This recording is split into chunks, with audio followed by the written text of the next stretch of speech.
ആരാണ് മുഖ്യമന്ത്രി എന്ന ചോദ്യത്തിനുള്ള ഉത്തരം നിതീഷ് കുമാർ എന്നതിലേക്ക് തന്നെയല്ലേ പോകുന്നത്? കാരണം കേന്ദ്രത്തിൽ ഭരണം നിലനിർത്താൻ NDAയുടെ JDUവിൻ്റെ പിന്തുണ വളരെ പ്രധാനപ്പെട്ടത് എന്ന് BJPക്ക് അറിയാം. ഈ ഒരു സാഹചര്യത്തിൽ കൂടി നിതീഷ് കുമാർ തന്നെയായിരിക്കാം തുടക്കത്തിലെങ്കിലും മുഖ്യമന്ത്രി എന്ന നിലയിലേക്ക് തന്നെയല്ലേ കാര്യങ്ങളുടെ പോക്ക്?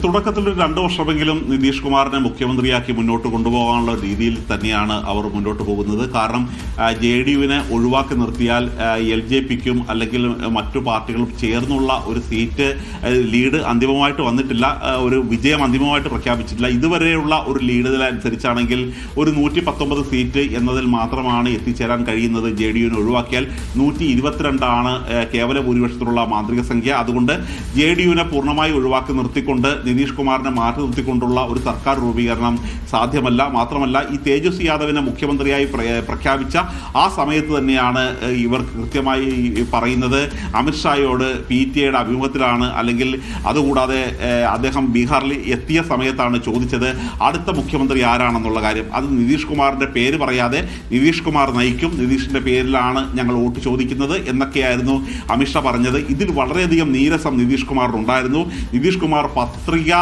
ഈ പ്രകാശന ചടങ്ങിൽ, മാനിഫെസ്റ്റോ പ്രകാശന ചടങ്ങിൽ കേവലം മിനിറ്റുകൾ മാത്രമാണ് വന്നിരുന്നത്. അല്ലാതെ ഈ BJP നേതാക്കളോടൊപ്പം വേദി പങ്കിടുക പോലും ചെയ്തിരുന്നില്ല. മാത്രമല്ല, പലപ്പോഴും അദ്ദേഹം പ്രചാരണത്തിൽ ഇറങ്ങാതെ മാറി നിൽക്കുന്ന ഒരു കാഴ്ചയും JDUവിൻ്റെ പ്രചരണ യോഗത്തിൽ മാത്രം പോകുന്ന ഒരു കാഴ്ചയുമാണ് കണ്ടത്. പിന്നീട് നരേന്ദ്രമോദി തന്നെ ബീഹാറിൽ എത്തുകയും അദ്ദേഹവുമായി സംസാരിച്ചതിന് ശേഷം പിന്നീട് ഞങ്ങളുടെ മുഖ്യമന്ത്രി സ്ഥാനാർത്ഥി അല്ലെങ്കിൽ ഞങ്ങളെ നയിക്കുന്നത് അദ്ദേഹത്തിൻ്റെ കീഴിലായിരിക്കും ഞങ്ങൾ ഈ പ്രചരണം നടത്തുന്നത്, നിതീഷ് കുമാർ തന്നെയാണ് പ്രചരണം നയിക്കുന്നത് എന്നുള്ള ഒരു വളരെ ശക്തമായ ഒരു പ്രചരണത്തിന് തുടക്കമിട്ടത് നരേന്ദ്രമോദിയാണ്. ഇതേ തുടർന്നാണ് നിതീഷിൻ്റെ ഈ നീരസം അയയുകയും അദ്ദേഹം വീണ്ടും രംഗത്തിറങ്ങുകയും ചെയ്തിരിക്കുന്നത്. പക്ഷേ എങ്കിൽ പോലും ഒരു ദീർഘകാലത്തിൽ അതായത് 2 വർഷം കഴിയുമ്പോൾ ഭരണം പിടിക്കാമെന്നും അല്ലെങ്കിൽ JDUവിലെ ഒരു വലിയൊരു ഭാഗത്തെ അടർത്തി മാറ്റാം എന്നുമാണ് BJP കണക്ക് കൂട്ടുന്നത്. നമുക്ക് നേരത്തെ ശിവസേനയെ 2ആയി പിളർത്തി അതിലെ വലിയ ഭൂരിപക്ഷത്തെ ഒരു BJP ഭാഗത്തേക്ക് കൂട്ടിക്കൊണ്ടുവന്ന ഒരു ചരിത്രവും മഹാരാഷ്ട്രയിലുണ്ട്. അതുകൊണ്ട് ആ തരത്തിലുള്ള ഒരു മുൻകൈ പോലും ചിലപ്പോൾ എടുക്കാനുള്ള സാധ്യത തള്ളിക്കളയാനാവില്ല. കാര്യം ഈ ഹിന്ദി ഹൃദയഭൂമിയിൽ എല്ലാ സംസ്ഥാനങ്ങളിലും BJP മുഖ്യമന്ത്രി ഉണ്ടായിട്ടുണ്ട്. ഉത്തരാഖണ്ഡ്, ഉത്തർപ്രദേശ്, മധ്യപ്രദേശ്, ഛത്തീസ്ഗഡ് എല്ലായിടത്തും ഉണ്ടായിട്ടുണ്ട്. പക്ഷേ ഒരിടത്ത് മാത്രമാണ് ഇല്ലാതിരിക്കുന്നത്, അത് ബീഹാറിലാണ്.